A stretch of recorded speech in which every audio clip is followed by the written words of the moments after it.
साल 2020 में पश्चिम बंगाल के मिदनापुर जिले के हल्दिया में जिकुर खली घाट के आसपास रहने वाले लोगों ने 18 फरवरी को हुगली नदी के किनारे से सुबह ही सुबह धुआं उठता हुआ देखा। उन लोगों ने पहले तो यही सोचा कि शायद किसी ने कूड़ा कचरा जलाया होगा, लेकिन वो लोग तो वहां पर रोज आते जाते थे, मगर इससे पहले कभी भी उन्होंने वहां पर कूड़ा जलते हुए नहीं देखा था और ना ही उस जगह पर कोई कूड़ा फेंकता था। अभी वो लोग इस बारे में बातें कर ही रहे थे, तभी अचानक उन लोगों को एक अजीब सी बदबू आने लगी और ये बदबू वहीं से आ रही थी जहां पर वो आग जल रही थी। जब उन्हें कुछ शक हुआ तो वो लोग उस आग को देखने के लिए नदी के किनारे जाते हैं, लेकिन जब उन्होंने पास जाकर देखा तो उन लोगों की रूह कांप गई, क्योंकि वहां पर 2 लाशें जल रही थीं। उन लोगों ने वहां से 2 लड़कों को भागते हुए भी देखा। लोगों ने उन्हें पकड़ने के लिए शोर मचाया और उनके पीछे दौड़ पड़े, लेकिन वो दोनों लड़के वहां से फरार हो गए। उनकी आवाज सुनकर आसपास के सभी लोग वहां पर इकट्ठा हो गए।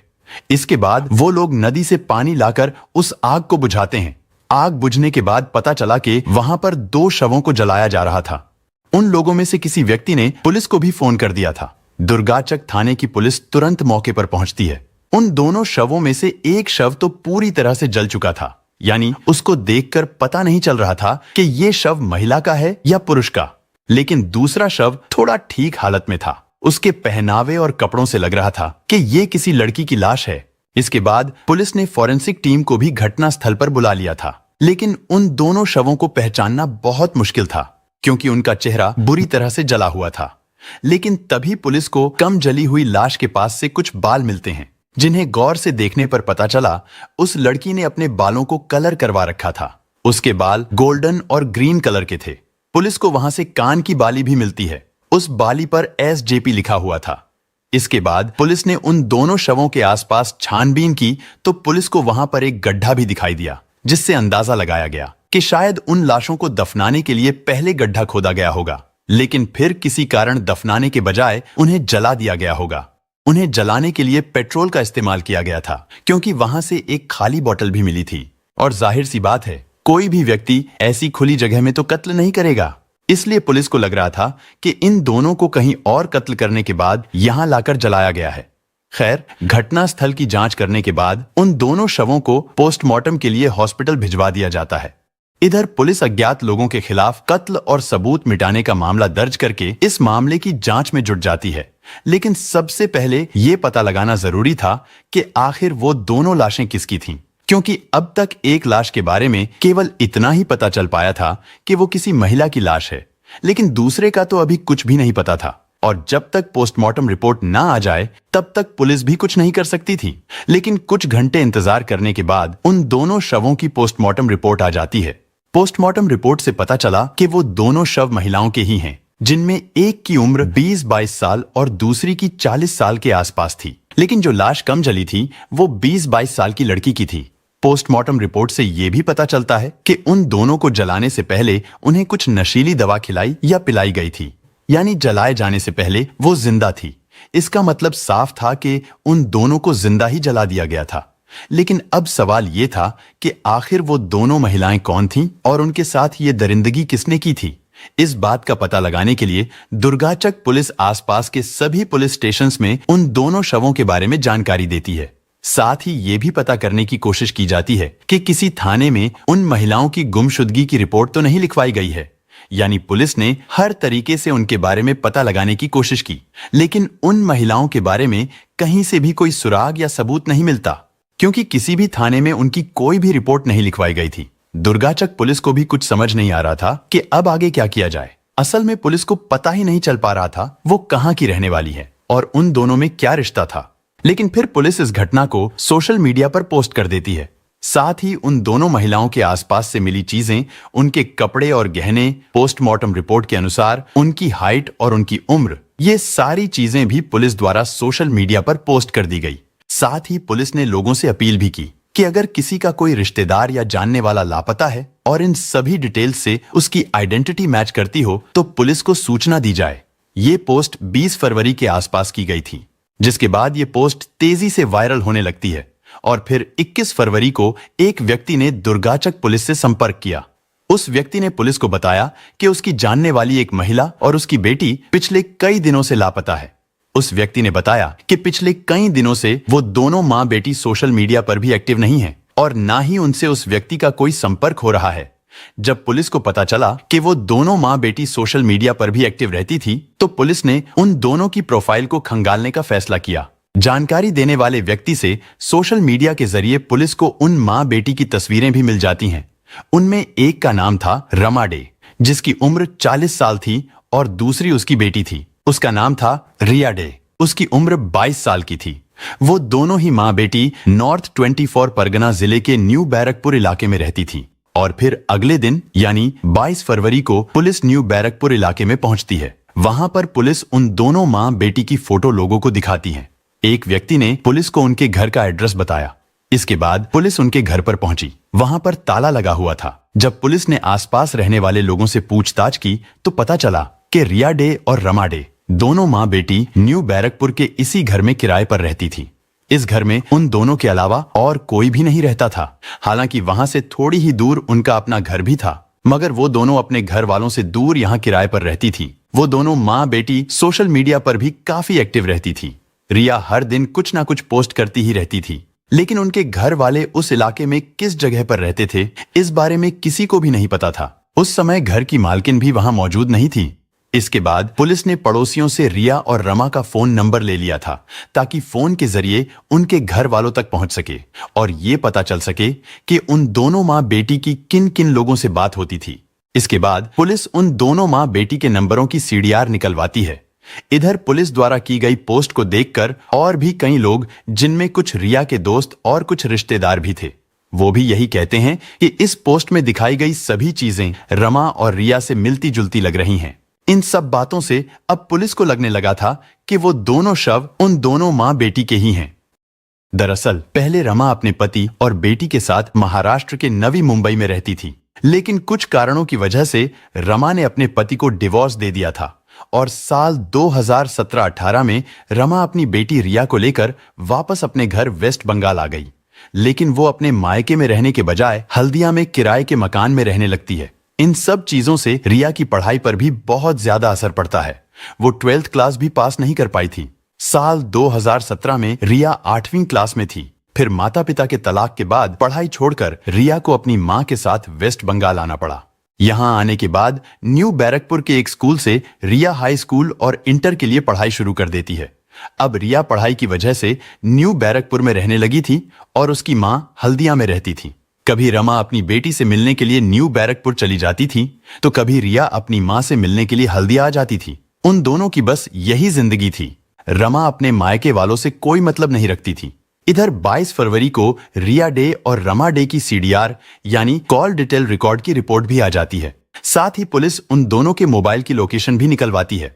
कॉल डिटेल से पता चला रमा के नंबर पर सबसे आखिरी कॉल एक व्यक्ति ने किया था, जिसका नाम था सद्दाम हुसैन। पुलिस ने रमा के नंबर की पिछले कई दिनों की कॉल डिटेल को चेक किया तो पता चलता है कि सद्दाम की रमा से अक्सर फोन पर बातचीत होती रहती थी। हालांकि कभी कभी उन दोनों में बातचीत बंद हो जाती थी, मगर कुछ दिनों के बाद फिर से शुरू हो जाती।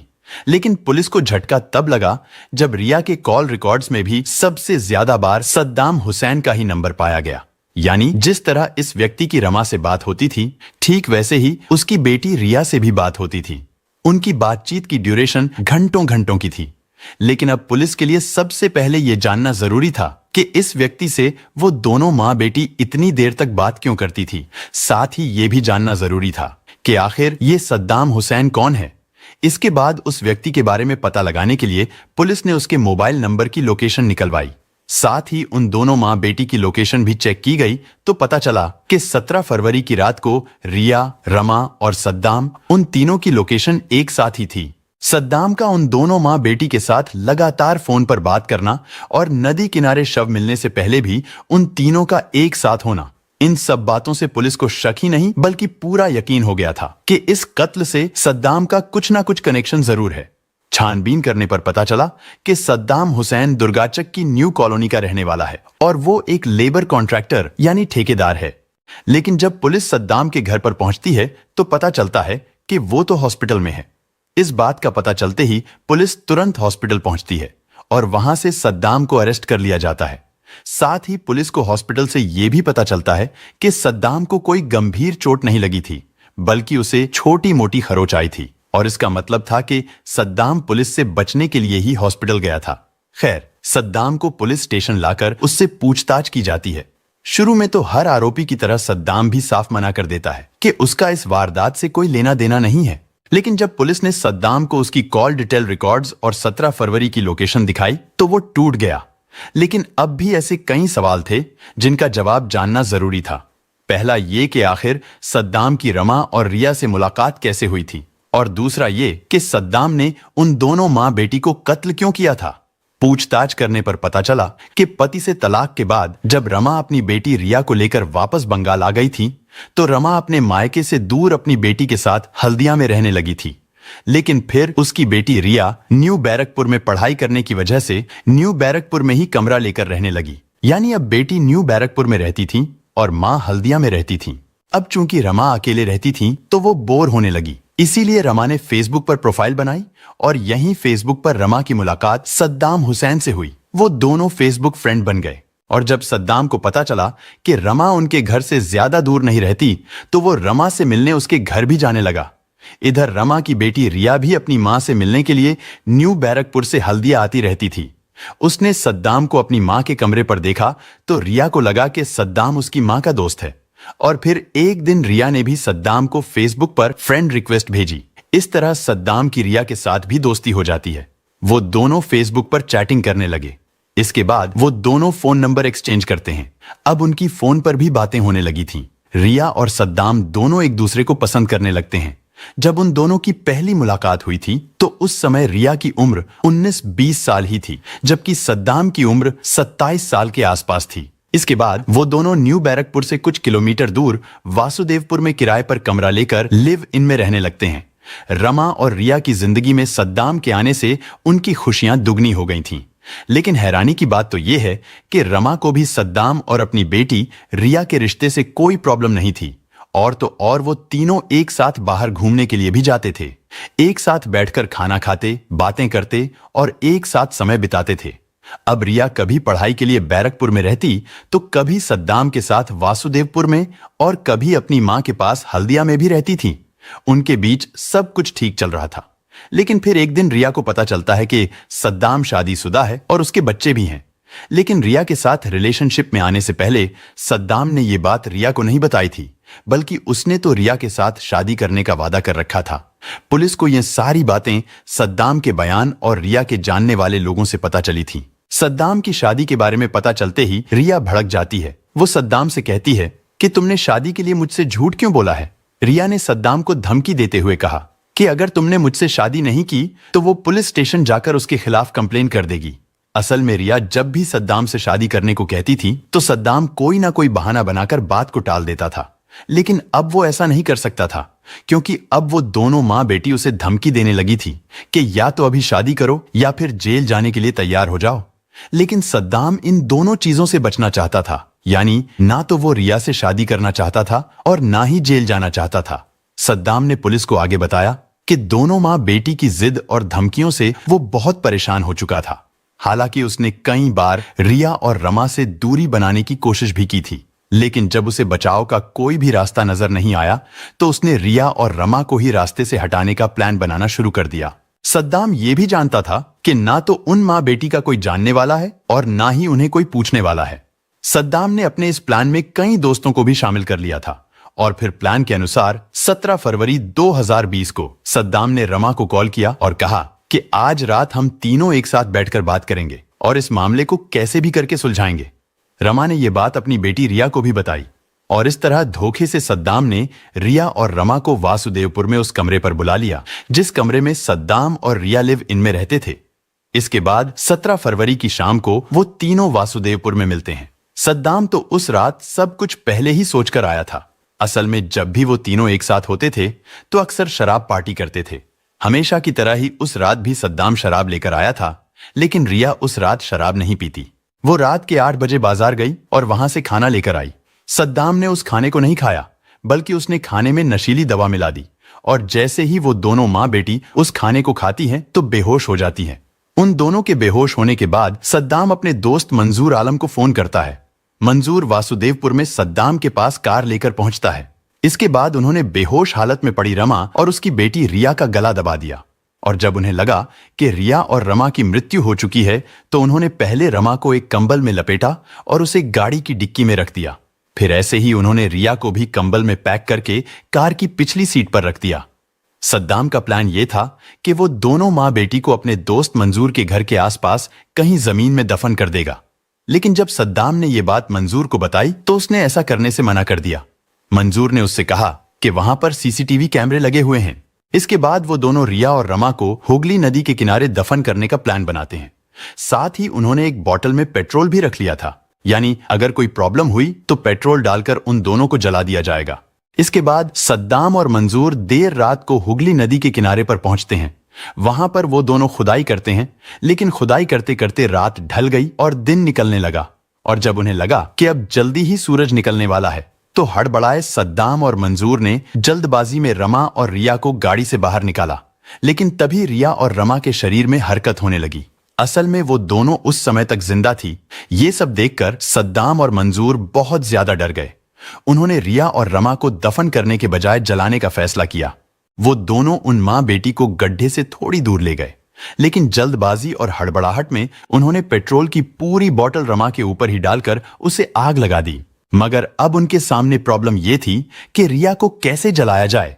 इसके लिए उन्होंने जैसे तैसे करके अपनी गाड़ी से थोड़ा सा फ्यूल निकाला और रिया के ऊपर डालकर उसे भी आग लगा दी।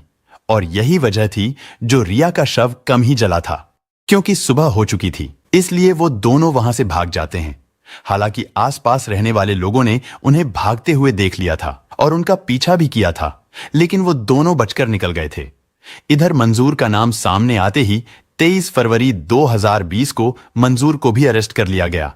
इसके बाद रिया के मामा का ब्लड सैंपल लिया जाता है ताकि उन दोनों शवों की डीएनए जांच की जा सके।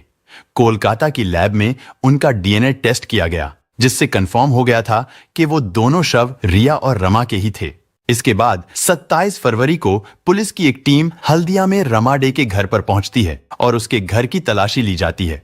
सबको यही लग रहा था कि सद्दाम ने शादी से बचने के लिए ही रिया और उसकी मां को कत्ल किया है। लेकिन जब पुलिस ने रमा के घर की छानबीन की तो वहां एक अलमारी से कुछ कागज के टुकड़े मिलते हैं। साथ ही पुलिस को रिया की एक डायरी भी मिलती है। उन कागज के टुकड़ों को एक्सपर्ट्स के पास भेज दिया गया, लेकिन जब कागज के उन टुकड़ों को जोड़कर देखा गया तो पता चला कि ये एक मैरिज सर्टिफिकेट है। उस मैरिज सर्टिफिकेट के अनुसार सद्दाम और रिया ने साल 2018 में शादी कर ली थी। वहीं रिया अपनी डायरी को हिंदी, इंग्लिश और बंगाली भाषा में लिखती थी। उस डायरी के 5 पन्नों में सद्दाम, रिया और रमा उन तीनों के रिश्तों को लेकर कुछ बातें लिखी गई थीं। डायरी में लिखा था, सद्दाम की मुलाकात पहले रमा से और फिर रिया से हुई थी, जिसके बाद रिया और सद्दाम एक दूसरे को पसंद करने लगे थे। रिया ने आगे लिखा था कि उसे शक है सद्दाम का उसकी मां के साथ भी कुछ नजदीकी रिश्ता है। इसी वजह से उसकी मां रमा हल्दिया में रहने लगी थी ताकि वो और सद्दाम एक दूसरे से मिल सके। वहीं सद्दाम का कहना था कि उसे भी शक होने लगा था कि रिया का किसी और लड़के से भी अफेयर चल रहा है, जिसकी वजह से सद्दाम रिया से पीछा छुड़ाना चाहता था। लेकिन वो दोनों मां बेटी उसे फंसाने की धमकी देने लगी, इसलिए वो चाहकर भी कुछ नहीं कर सकता था। सद्दाम ने बताया कि रिया ने उसकी कुछ आपत्तिजनक फोटो और वीडियोस बना ली थी, जिसके जरिए वो दोनों मां बेटी उसे ब्लैकमेल करती थीं और उससे पैसे लेती थीं। लेकिन अब सवाल ये है कि शादीशुदा होने के बावजूद भी सद्दाम रिया और रमा के इतना करीब क्यों आया था? अगर वो उनके करीब ना जाता और रिया से शादी का वादा ना करता तो उसे ये सब ना करना पड़ता। मगर उस हैवान ने तो उन दोनों मां बेटी को जिंदा ही जला दिया था। खैर, 27 फरवरी को पुलिस सुखदेव नाम के एक और व्यक्ति को अरेस्ट करती है। सद्दाम के बयान के अनुसार सुखदेव ने सबूत मिटाने में उनकी मदद की थी। पूछताछ करने पर सुखदेव ने भी अपना जुर्म स्वीकार कर लिया था। इसके अलावा अमीनुर हुसैन नाम का एक और व्यक्ति था। 3 मार्च 2020 को पुलिस उसे भी मुंबई के गोरे गांव से अरेस्ट कर लेती है और ट्रांजिट रिमांड लेकर उसे भी बंगाल के दुर्गाचक पुलिस स्टेशन लाया गया। पुलिस ने उन चारों आरोपियों सद्दाम, मंजूर, सुखदेव और अमीनुर हुसैन को कोर्ट में पेश किया, जहां से उन्हें जेल भेज दिया गया था। दोस्तों, इस घटना को सुनाने का उद्देश्य किसी का दिल दुखाना नहीं है, किसी को परेशान करना नहीं, बल्कि आपको जागरूक करना है, आपको सचेत करना है। दोस्तों, इस पूरी घटना के बारे में आपकी क्या राय है? कमेंट बॉक्स में जरूर बताएं। और अगर हमारी मेहनत पसंद आई हो तो इस वीडियो को लाइक करते हुए शेयर भी करें। अगर आपने अब तक चैनल को सब्सक्राइब नहीं किया है तो हमारे चैनल को सब्सक्राइब कर लीजिए। धन्यवाद।